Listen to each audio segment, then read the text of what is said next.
oras ngayon ay 9:55 PM. Naisip ko lang na isama ko na to sa content dahil i-set up natin yung Z1000 ngayon. Dahil napadalas yung ating pagka-camping. So ang madalas kong ginagamit ngayon is itong KTM 390 Adventure. So isa sa mga upgrade na ginawa natin sa kanya is itong paglalagay ng tank bag. So itong tank bag natin ay tatak niya is GV. Nabilan din natin siya ng GB na tank bag flange. Itong bag na to ay ang pinakamaliit na tank bag ng GB. At hindi siya hard case, malambot siya. Ngayon, ang maganda sa mga GB brand na ganito na tank bag is universal sila. So pwede rin natin lagyan ang ating Z1000 ng tank bag. Ito.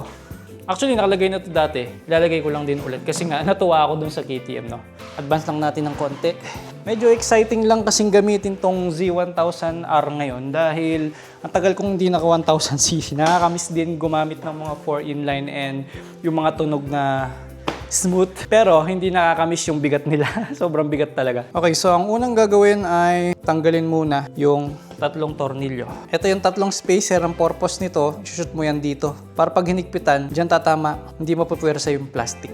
Katapos, tatapat mo ngayon to at ipasok yung tatlong tornilyo. Comparison sa dalawa, ito yung stock, ito yung sa GB. Para sa mga mahilig mag-DIY kagaya ko, bumili ako ng ganito para mabilis kang makapag-ikot.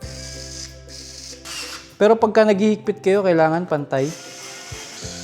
Kailangan po unti-unti lang. And then, tsaka mo higpitan ng mano-mano. Dapat wag sobrang higpit dahil payat lang yung tornilyo. Ipadak stand naman natin yung Z1 ngayon para tuwid natin makita yung Z1. Ayan ang side view at try na natin ilagay yung bagong tank bag.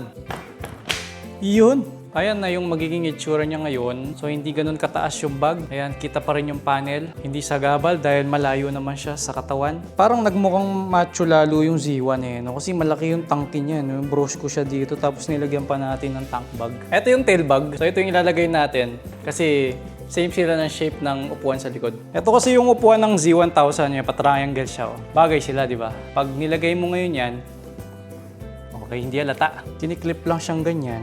Yan, ganyan yung magiging itsura niya ngayon. Kapag hindi nakalagay yung tail bag, ganyan na yung magiging itsura niya ngayon. So, hindi siya nakakasira sa forma kasi pa-triangle shape pa rin siya eh. At least meron kang tank bag, meron kang tail bag. Ginamit ko na to mga 2 taon na kaya medyo, naluma na siya. Pero still, matibay pa rin siya kasi hindi pa siya napunit or kasi ito, signs of wear and tear lang siya. Siguro isang buwan kung hindi ginamit ng Z1, naka-check engine siya ngayon. Pero may mabilis na paraan para mawala ang check engine. Buti merong motorcycle shop dito. Gawa natin ng solusyon. Dito tayo magtanong. Hello po! Watson! Ano pinapagawa mo? Okay. Sir, meron po kayong electric tape? Meron ba? Ay, Po. Kahit yung ganun lang. Konti lang yung kukunin ko. Eh, bakit sa akin na lang? Tindahan to eh. Babayaran ko. 10 na lang. 10 piso lang to? Mura lang pala. Ito lang yung solusyon dyan. 10 piso. Ilaw siya, di ba? O yan. Di ba? Marami pa ako sobrang tape. Magagamit pa sa shop. Sir, tuloy na ako. Ingat ka. Bye-bye.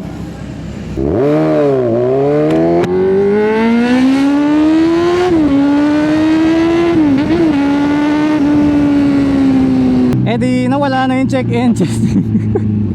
Masakit sa mata eh. Madalas talaga nangyayari ito. Lalo na pagka na-car wash or yung nabasa yung tambucho niya, mag-e-error siya, no? So sa tunog ng Z1 ko, nakukulangan ako sa bass. Parang ang babaw ng tunog niya. Lalo na kapag high rev na, wala siyang dagundong. Ngayon, tignan ko kung maganda yung tunog kapag ipinares ko siya sa XSR kasi maganda yung canister na nilagay nila, mas lalong nagkaroon ng bass. At kung makikita nyo yung tambucho ko, nakaangat, hindi siya naka-level dun sa kung ano yung angle ng puwet ng Z1. Maganda kasi yung kung paano yung angle nya, ganun din yung tambucho. Ito nakaangat. Ito naman kasi binili ko lang sa Shopee to eh. Plug and play, wala nang ginalaw ganun. Naganap na lang ako ng canister na carbon fiber tsaka yung bracket nya na carbon fiber din. Bakit traffic dito? Okay, nagpagas na ako dito sa Shell of Asia at hindi ko na patatagalin ang ating paghihintay sa bagong tunog ng ating Z1. So bago yun, maghuhuling arangkada muna tayo para sa ating first tambucho. Ang gagawin natin, first to third gear lang. Kasi bawal overspeeding dito, di ba? Ganito yung bomba niya.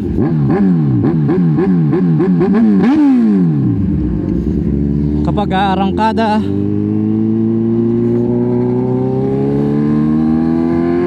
first gear, second gear, third gear. So ayun lang po. So punta na tayo sa B-Max Taytay. At ito na nga ang B-Max. Uy, mukhang maraming customer ah. Okay, so ito na yung Z1000 natin. Dito nila gagawin ngayon. Ito naman yung napili ko, mas malaki. Kasi ganyan sila oh. So mas base yung tunog nito, carbon fiber tip pa. Meron pa siyang takip na ganyan. So pagka ilalagay dito, gusto ko sana ganyan. Yung nakatuwid sa puwet ng Z1, kung paano yung angle niya. Ayan oh, bracket lang pala oh. So masyado lang malapit itong bracket na to. Kaya gumaganon siya. Kapos. Ngayon, tignan nyo. Kung gaganyan nga line, mababa naman yung mount. Oo. Ayan, tignan nyo. Yung angle niya. Angle niya ito, halos pareho na. Kasi ito namumove siya eh. Ngayon, bago natin ilagay dun sa gusto kong pipe, try naman natin tong tambucho ng XSR ko. So sound check lang naman kahit wala mo ng bracket. Okay na sir? Right? Testing.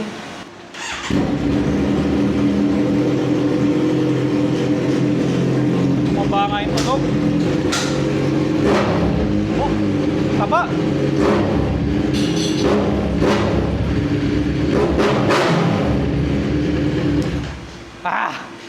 Yan, subukan naman natin tong B35. Sobrang liit, pero sound check lang naman.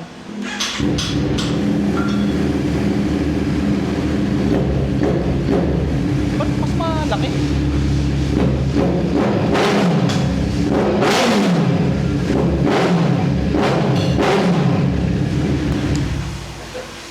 Bakit baliktad yung epekto? Mas mataba yung tunog nito. Ba't ganun? Pero palagay mo sir, mas mataba pa rin tunog niyan. Ayan na yung isa. Ayan na yung mas maliit na butas na sir. Gusto ko yung forma nito eh, may carbon kasi. Ayun siya, ganyan siya. Ayun, nakasunod na yung angle niya ngayon. Ang laki.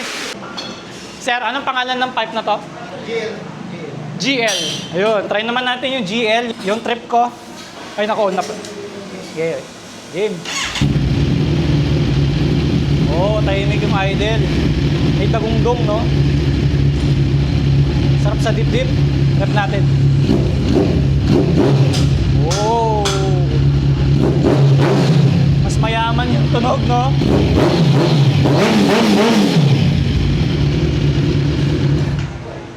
Ito talaga. Yes, sir. Ito na. Nakita ko na. Sir, ganito na lang yung kulay. Maganda pala siya pag ganyan kulay. Pareho sa kulay dito. May carbon tip naman siya eh. Ngayon, dahil ito ng GL yung napili natin, nalagyan na nila ng tatak ng B-Max dito at laser print na lang siya. Mas maganda para hindi mabura. Ngayon, gusto ko sana black kanina. Kaso ngayong nakalagay siya sa Z1, mas maganda nga yung gantong kulay. Tsaka carbon tape naman, so okay na rin. Mas agaw pa sin pagka ganyan. Tsaka dalawa kasi tambucho ng Z1, pagka tinignan mo ng malayo, ba, nakakapagtaka. Dalawa siya, no? Kitang-kita, di ba? Sir, bakit may lumalabas na tubig? Sa compressor yun. Pero hangin lang yan, di ba? Okay. Ganun lang. Napopotol pala siya, no? Yun. Yan, oh. Rivets na. Galing, oh. Pwede palang tanggalin to para magpa-refiber. So, ito yung tugtungan niya. Yan, ganyan siya ka-laki. Ganda. May takip pa, di ba? Ito yung bracket. Naka-spot na. Anin na tuldok pa lang. Para makita lang kung tama yung angle. So, ayan yung sa puwet ng motor. Then, ito naman yung tambucho. So, halos pareho lang, di ba? Ayan, sinukat namin kasi kailangan pantay. Pero spot-spot lang, oh. Sir, ang tawag dyan ay TIG welding. Liwanag pala. Pagkatapos nilagyan niya ng marka na ganyan, no? Kasi weldingin na ni Sir dito eh. So tatanggalin niya ulit. Tapos gagawa sila ng ganito para sabitan ng spring dito, lalagay niya. Ito naman yung dati nating tambucho. Ayan, carbon fiber din yung clamp niya. Oh. Ayan, tapos ito carbon fiber din. Kaso, ang iksi kasi nito, kaya nakaganon siya. Yun, ngayon ko lang napansin. Nakala ko sa elbow yung problema. Naghihilahan pala sila kaya pala ganun, oh. Kaya pag umulan, diretso yung patak. Ngayon, ang ganda na, oh. Diba? May takip pa. Ayan na, weldingin na ni Sir. Oh. Lah, parang nabubulag yung camera ko sa tindi ng ilaw eh. Kaya may protective gear si Sir, para hindi masilaw. Para siyang si Juggernaut. Ito naman si Sir, parang si Cyclops. Tapos umiikot yung mini-welding niya. Oh, diba? Para pantay. Ayun yung resulta. Oh. Ganda, pantay na pantay. Ganito naman siya lalagyan ng tatak. Ayan yung laser, oh. Hindi ba nakakasugat yan, Sir, pag natapat siya? Hindi na. So ito, blanco siya. Tapos susukatin ni Sir, dapat balanse. Tapos ito yung computer ni Sir. Ayan, dyan siya nag-edit ng mga logo. Tapos kung ano yung in-edit niya doon, yun ang mag-a-appear dito sa item. Ayan, oh. A-square pala. Blink ng blink ng laser, eh, no? Ayan, ganyan siya piniprint. Ang galing! Wow! Angas! Galing nito, no? Kahit saan pwede, no?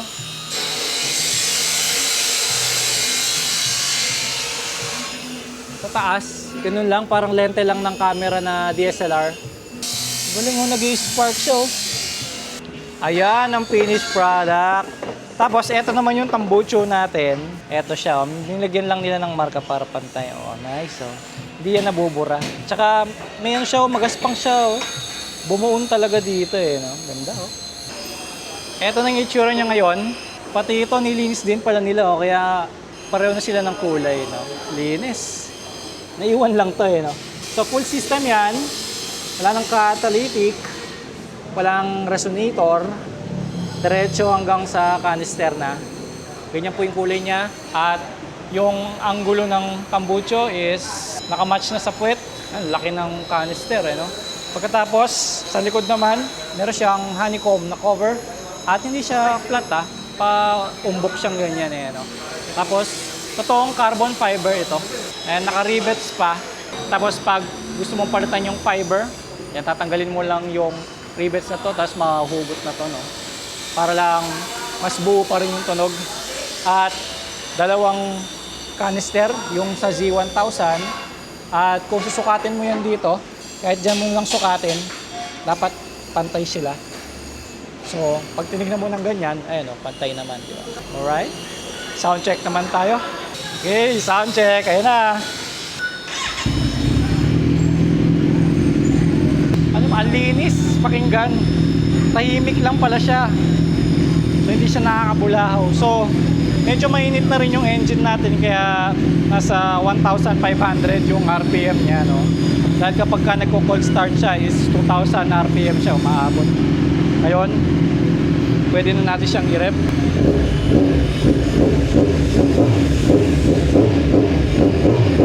Wow! Ganda pakinggan, ang linis. Okay, lagpas naman natin ng 3,000 RPM.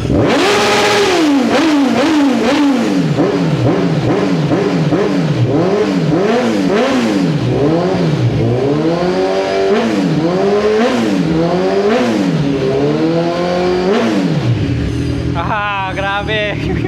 Nice. Ang linis ng tunog nyo. Ayan, tahimik lang niya, oh.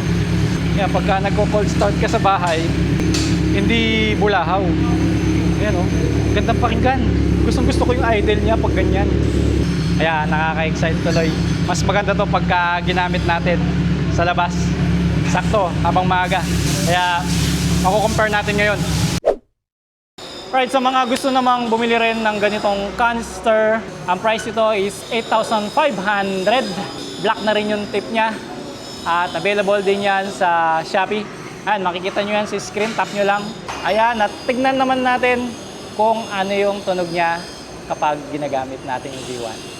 Alright, nandito na tayo sa malapit sa VMAX Racing. So iba yung tunog kapag nasa labas no? Masyadong kulob sa loob ng shop nila. Kaya yung echo iba. So panda rin naman natin dito sa labas. Neutral. Okay, ganyan siya. Kamaingay pa yung tambucho ng truck. Tahimik oh. Ang ganda sa pakiramdam. Rep natin. Oh. Malinis na yung tunog niya no. Panda rin naman natin. May wung-wung na siya. Wala nang masyadong basag. Pareho pa kami ng jacket ni sir. Eto na ang traffic. May nagbanggaan pa. Ayan na ho.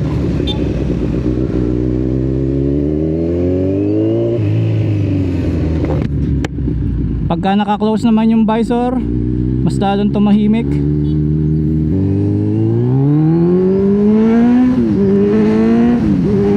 Ay! Nawala yung nakakabingi. Ang ganda niya ngayon, grabe, wala akong masabi. Ang linis. Wum-wum na siya, hindi siya wawa. Konting pagbabago lang sa exhaust pipe natin. Talagang laki ng pagbabago sa tunog no. Ang disente ng tunog ngayon.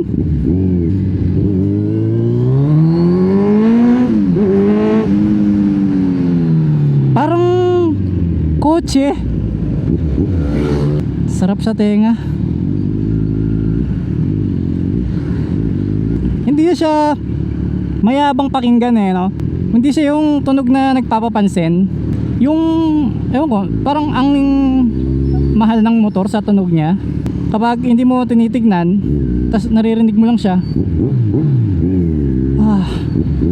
Parang hawig siya sa Hayabusa, malalim yung tunog. Yung malalim yung pinaghuhugutan niya. Tas pag nirev mo, ang press kong pakiramdam. Yung dumadugong sa dibdib no. Siguro kapag naka-speaker kayo sa bahay, yung alam mo yun, subwoofer ganon, mas dama mo yung tunog eh. Kung sa cellphone parang matining pa yung tunog niya no. Sa VMAX pala, kaya pala tumitingin siya. Ang sarap pong barangkada.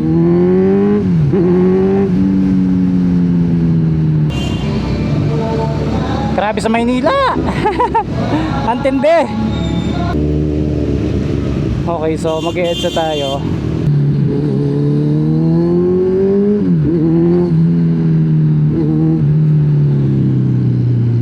Grabe, mas maganda pa sa tunog ng ZH2. Medyo inabutan na ako ng hapon kasi alas 12 na nag-start gawin nitong tambucho eh. Dahil may naunang nagpagawa, so naghintay pa ako. Ang oras ngayon ay 5:50 PM, kaya medyo dumidilim na rin no. Pero natutuwa talaga ako kahit naabutan tayo ng gabi, maliwanag yung camera natin. Tapos yung tunog syempre. Ang ganda. Parang hindi ko motor yung ginagamit ko ngayon. Nakaka-enjoy siyang gamitin ngayon, yung hindi masakit sa tenga. Tsaka hindi siya nakakahiya na nakakabulahaw ganon. Parang ako lang nakakarinig nito eh. Parang nagkaroon siya ng catalytic converter. Grabe, canister lang. Woohoo!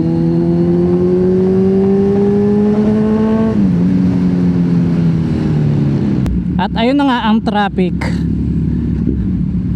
Kailangan ko nang i-survive muna to. Okay, let's go. Ayan, narangkade tayo dito sa stoplight. Let's go. Game.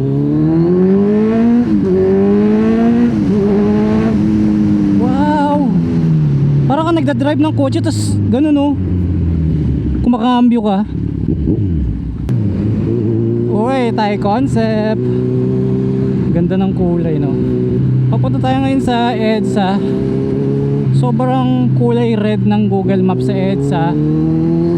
Grabe. Bagay, ganun talaga. Iiwas tayo. Baka lalo lang tayo mapalayo. So eto na. Woohoo! Hindi siya nakakabingi. Grabe. Kahit nasa cruising speed ka na sa 6 gear, ganda pa rin. Ayun, dito sila nagta-traffic sa mga nag-U-turn. Basta daw siya ng NLEX. Okay, arangkada tayo. Kagaya ng dati, first gear hanggang third gear. Let's go!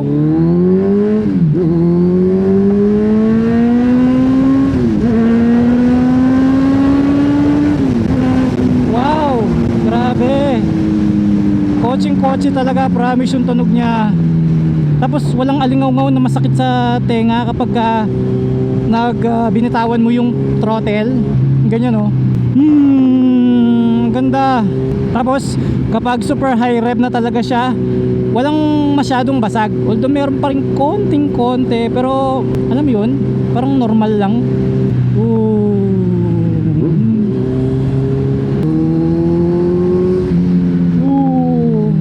Ang smooth. Solid. Ay wait lang, oo nga pala, nais ko nga palang i-share sa inyo yung sumumpong na check engine sa ating motor. Dahil nga diba basa yung tambucho, siguro kakabiyahin natin ngayon, natuyo. So tanggalin ko itong tape. Ay wala na, hindi na nakailaw.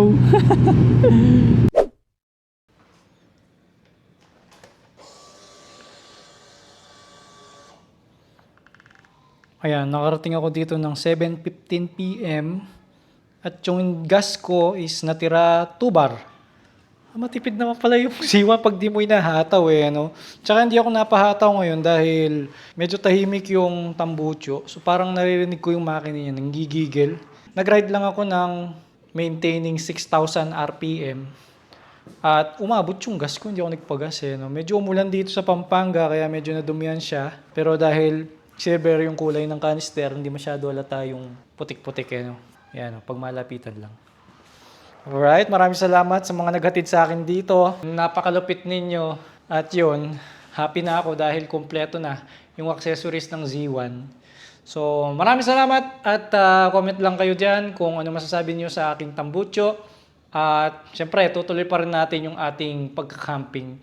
So, comment lang kayo kung saan yung maganda na gusto nyong pag-campingan natin gamit nitong KTM 390 Adventure natin. Alright, maraming salamat sa inyong oras. See you next vlog. Read for Speed.